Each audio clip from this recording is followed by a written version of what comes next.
UPSC में सबसे बड़ा लॉस मार्क्स को लूज करना नहीं है, या फिर आज कम मार्क्स आए टेस्ट में या कल कम मार्क्स आए टेस्ट में, या that is not the biggest loss. The biggest loss is the breaking of your self confidence. You should exactly know why you should do it, and आपके अंदर से आवाज आनी चाहिए कि यही मेरा रास्ता है, इसी फील्ड में मुझको काम करना है, and you desperately want to do this.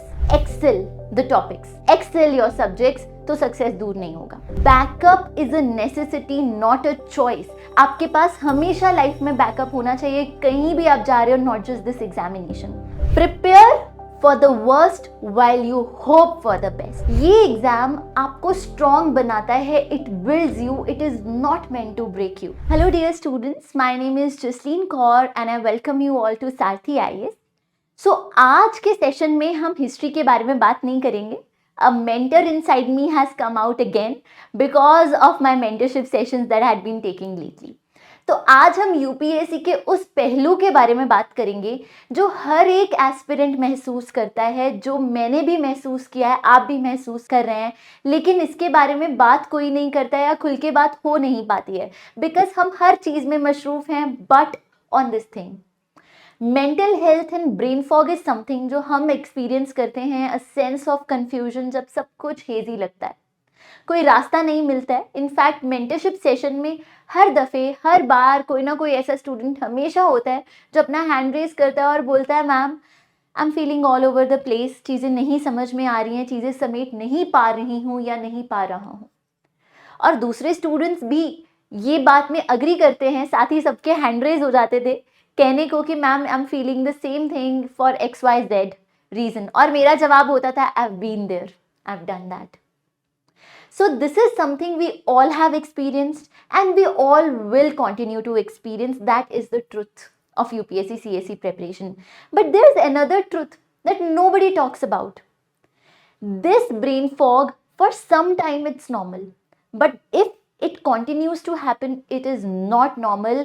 UPSC preparation makes you, builds you. ये आपके सेल्फ कॉन्फिडेंस को एलिवेट करना चाहिए, तोड़ता नहीं है. आपका सेल्फ कॉन्फिडेंस बिखरना नहीं चाहिए, टूटना नहीं चाहिए, आपका सेल्फ कॉन्फिडेंस बढ़ना चाहिए. क्यों? You are preparing one of the toughest exams of the country और the world, and it takes a lot of courage to do that, a lot of discipline, a lot of consistency. UPSC का जो purpose है, जो मैंने समझा है, it is to make you some of the most smartest, kindest, empathetic and disciplined individuals of the country who can take the country forward. पास हो या fail हो, ये प्रेपरेशन इतनी ज़्यादा कमिटमेंट डिमांड करती है, इतनी ज़्यादा मुश्किल है कि आप अगर इस जर्नी में हो कंसिस्टेंटली तो आप ये चीज़ें सीख ही जाते हो. बट अनफॉर्चुनेटली जो इस प्रेपरेशन का पर्पस है, वही चीज़ हम सबसे पहले खो देते हैं. Self confidence is the first thing that breaks. UPSC में सबसे बड़ा लॉस मार्क्स को लूज करना नहीं है, या फिर आज कम मार्क्स आए टेस्ट में या कल कम मार्क्स आए टेस्ट में, या प्रीलिम्स क्लियर नहीं हुआ या मेंस क्लियर नहीं हुआ या फाइनल लिस्ट में नाम नहीं हुआ. That is not the biggest loss. The biggest loss is the breaking of your self confidence. तो आज हम इसी चीज़ के बारे में बात करेंगे. मैं आपसे कुछ 3-4 आइडियाज़ डिस्कस करूंगी जो मैंने अपनी जर्नी से सीखे और अपने मेंटर से सीखे, who have been through the exam, who have cleared this exam and who have also quit this exam. Okay, तो मैं इसके बारे में बात करूंगी. सबसे पहले, जैसे कि मैंने बताया, it is one of the toughest journey, let's all admit it. Those who have been preparing it into it for 2 to 3 months, उनको पता है मैं क्या कह रही हूँ. सबसे पहले you need to know why should you even consider this examination. अगर आप इस एग्जाम की प्रेपरेशन कर रहे हो सोसाइटी के प्रेशर में आकर, या माँ बाप के कहने पर, या कोई भी एक्सटर्नल फैक्टर की वजह से कि करना है, लेकिन आपके अंदर से एक वॉइस नहीं है कि ये मेरा रास्ता है, ये मेरी जर्नी है और मुझे इसी फील्ड में काम करना है, तो सच बताऊं, मत करो. Don't do it. क्यों? क्योंकि 2 साल के बाद जब चीज़ें एक अलाइनमेंट में नहीं आएंगी, आपकी मेहनत का फल अगर आपको नहीं मिलेगा, तो बहुत ज़्यादा गिल्ट, बहुत ज़्यादा फ्रस्ट्रेशन और बहुत ज़्यादा ब्लेमिंग होगी. Do it only and only if it is something that you are doing for your self. Why I am saying so? We all are in our 20s. Early 20s में कई बच्चे होंगे कई बच्चे मिड 20s में होंगे, कई तो लेट 20s में भी होंगे। ये टाइम वो होता है, हमारी यूथ का पीक टाइम होता है when we experience the world.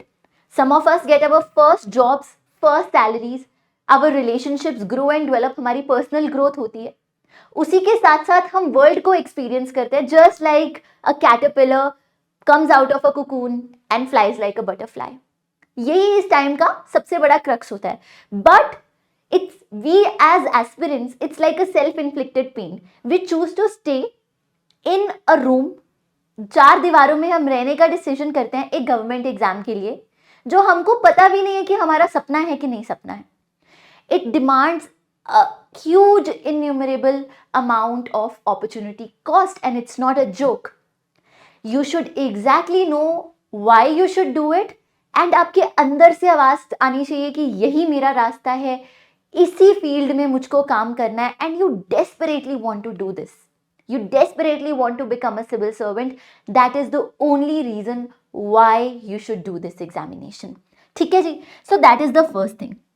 Now once you have decided that you want to do this examination, let me tell you another thing, this examination is not about giant leaps. ऐसा नहीं होगा कि आज आपने सपना देखा और कल को आप आईएएस बन जाओगे। 99.9% लोगों के साथ ऐसा नहीं होता है। हर एक student barring a very small margin failure को एक्सपीरियंस करता है, और आपकी जर्नी है ही बार बार गिर कर, बार बार बिखर कर उभरने की। यही आपको पेशेंट और काइंड और इंटेलिजेंट बनाता है। To be very very honest, आपको मार्क्स इंटेलिजेंट नहीं बनाते, यही एक्सपीरियंसेस आपको इंटेलिजेंट बनाते हैं।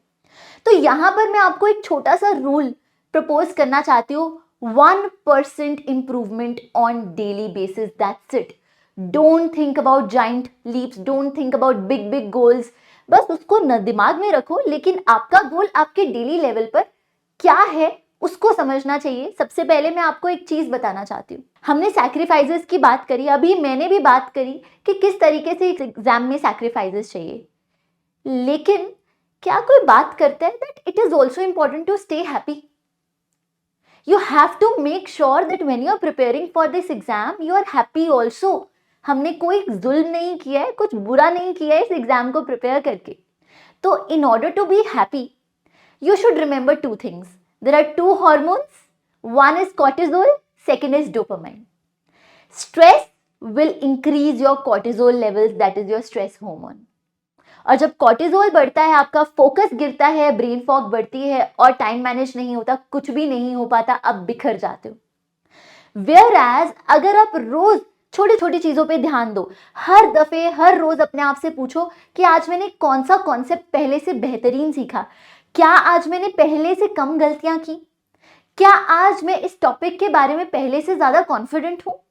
जब आप कंपेयर नहीं करते हो, आप रियलिस्टिक टारगेट्स रखते हो, तब आपका happy hormone actually that is your motivation, internal motivation जिसको हम कहते हैं, डोपामाइन रिलीज होता है। एंड जब ये छोटे छोटे 1% एफर्ट आप देखते हो, अभी के लिए आपको बहुत छोटा लगेगा कि आज क्या कह दिया कि 1% एफर्ट लगा दो, but it becomes 365% at the end of the year, and this is all that matters. Trust me when I tell you this, you can ask any aspirant who have been through this journey, who have cleared this examination, who are on the other side. I cannot tell you this, but being through the interview stage, I can tell you it's about daily 1% rule. So please don't have unrealistic targets. Realistic targets रखो और एक learning mindset के साथ बढ़ो. Excel the topics, excel your subjects, तो success दूर नहीं होगा। ठीक है, small gains and big results. Third rule, जिसके बारे में बात करनी बहुत बहुत जरूरी है, एटलीस्ट मैं तो बात करना चाहती हूँ। Prepare for the worst while you hope for the best.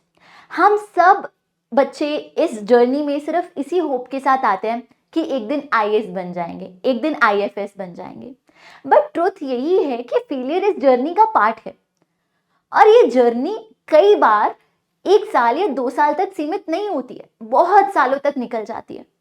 और इससे अगर हम उसी 4 दीवारी में फंसे रहें, वही चीजें अगर हम बार बार दोहराते रहें विदाउट हैविंग एनी बैकअप, तो हम फंस कर रह जाते हैं, हम स्टक फील करते हैं। आपको मैंने पिछली बार, अभी जब मैंने 2 मिनट पहले बात करी, मैंने आपको बताया खुश रहना बहुत बहुत ज़रूरी है। लेकिन जब हम बिल्कुल डिपेंडेंट हो जाते हैं एक एग्ज़ाम में, वो खुशी बिखरना शुरू हो जाती है। सिंपल बात यही है, having plan B is important. And I will talk about myself here because all of you wanted to know about my result, I want to talk about it right now. सबसे पहले आप सब जानते हैं, in my first mains I was very very close to the cut off mains में, but I couldn't make it through. In my second mains I made it through the interview, but by कुछ marks मैं clear नहीं कर पाई। और इस बार तो मुझको भी उम्मीद थी that I would make it through, but unfortunately despite a good academic record, सब कुछ, I could not make it through. But इस दौरान एक चीज बहुत बहुत इंपॉर्टेंट थी, मेरे डिसीजंस। अगर आज मेरे पास एक बैकअप नहीं होता तो शायद मैं भी टूटकर बिखर जाती, क्योंकि जिस सपने को मैंने देखा था वो तो बिखर ही रहा है ना। तो इस केस में मैं आप सबको एक चीज रेकमेंड करना चाहती हूँ। अगर आपके 2 से 3 अटेम्प्ट हो गए हैं, let's be practical guys, we all can prepare for this examination along with the backup. Backup is a necessity, not a choice. आपके पास हमेशा लाइफ में बैकअप होना चाहिए, कहीं भी आप जा रहे हो, नॉट जस्ट दिस एग्जामिनेशन। इसी पे शिविन सर ने एक रिसेंटली एक वीडियो भी बनाई है which I personally really liked, where he had discussed all the possibilities with respect to this examination. क्या स्किल्स आप सीख सकते हो, क्या ऑल्टरनेटिव एग्जामिनेशंस हैं which are even better than UPSC for some students. उसी के साथ साथ और क्या कॉर्पोरेट लाइफ में, पब्लिक पॉलिसी में आपके पास अपॉर्चुनिटीज हैं, एक्सप्लोर देम। बैकअप आपको कंफर्ट देता है, एक ऐसी ग्राउंड देता है, एक कुशन देता है कि आप अगर गिर रहे हो तो आपको पकड़ने के लिए कोई है। So I want to tell you कि अगर आपके पास मल्टीपल अटेम्प्ट्स आपके हो चुके हैं, please prepare for your worst. Because हम किस चीज के लिए ये एग्जाम कर रहे हैं? क्या हम अपने माँ बाप के लिए कर रहे हैं? क्या हम सोसाइटी के लिए कर रहे हैं? जैसे कि मैंने कहा, अगर उनके लिए कर रहे हो तो मत करो। ये हम एग्जाम अपने लिए कर रहे हैं, अपनी खुशी के लिए कर रहे हैं, अपने सिक्योर फ्यूचर के लिए कर रहे हैं, ताकि हमारी लाइफ आगे बढ़ती रहे। लेकिन अगर इस एग्जाम के ऊपर पूरा निर्भर हो जाए तो लाइफ थम जाएगी, लाइफ रुक जाएगी। हमें इंश्योर करना है कि आपकी लाइफ चलती रहे, आप चलते रहे, आप खुश रहें और आपका अच्छा फ्यूचर हो, आप इंडिपेंडेंट बने। That is the most important thing. So please make sure while you prepare for the best and hope for the best, also be prepared for the worst, because let's admit it, it is an uncertain examination. जो examination को already clear भी कर चुका है उसको भी नहीं पता उसका क्लियर होगा कि नहीं होगा। सो that is another thing. Now अब बात करते हैं कि अब आपका स्ट्रैटेजी क्या होना चाहिए। Please have a very very strong mind from day one. अगर आप इस जर्नी में हो, आई ऑलरेडी नो कि you have a very strong mind, but उस स्ट्रॉन्ग माइंड को बरकरार रखना है, it is even more important than a strategy. Strategy बन जाती है, लेकिन you have to be tough in this journey. तो सबसे पहले प्लीज नो आप क्यों इस एग्जाम को कर रहे हो, अपने माँ बाप या फिर सोसाइटी के लिए नहीं। नो दैट आप खुद के लिए कर रहे हो, खुद के फ्यूचर के लिए कर रहे हो, बाकी सब अपने आप खुश हो जाएंगे। दूसरी बात, आपको ये समझना पड़ेगा किस रास्ते पे आप चल रहे हो। क्या खुशी को ढूंढने के रास्ते पे चल रहे हो? Are you on the way to find your happiness, कि खुशी को साथ में लेकर खुशी से एक्सेल करके अपने सब्जेक्ट्स को पढ़ रहे हो? तीसरा, आप कितने प्रैक्टिकल हो। क्या आपके 5th-6th अटेम्प्ट तक भी आप बिल्कुल बेरोजगार होकर इस इकोनॉमी को ना कंट्रीब्यूट कर कर एक गवर्नमेंट जॉब के लिए प्रिपेयर कर रहे हो, या अपने फ्यूचर को सिक्योर कर कर अपने ड्रीम्स को फुलफिल कर रहे हो? ये तीनों की तीनों चीजें अगर आप दिमाग में रखोगे तो आप कभी भी गिरोगे नहीं। गिरोगे, गिर तो जाओगे, मैं भी गिरी हूं, लेकिन कभी थमोगे नहीं, कभी रुकोगे नहीं। Like I said in the beginning, ये एग्जाम आपको स्ट्रॉन्ग बनाता है, it builds you, it is not meant to break you. It hasn't broken me, it will never break you too if you have the right mindset. I wish you all the very best and I will see you all again next time. Thank you and bye-bye.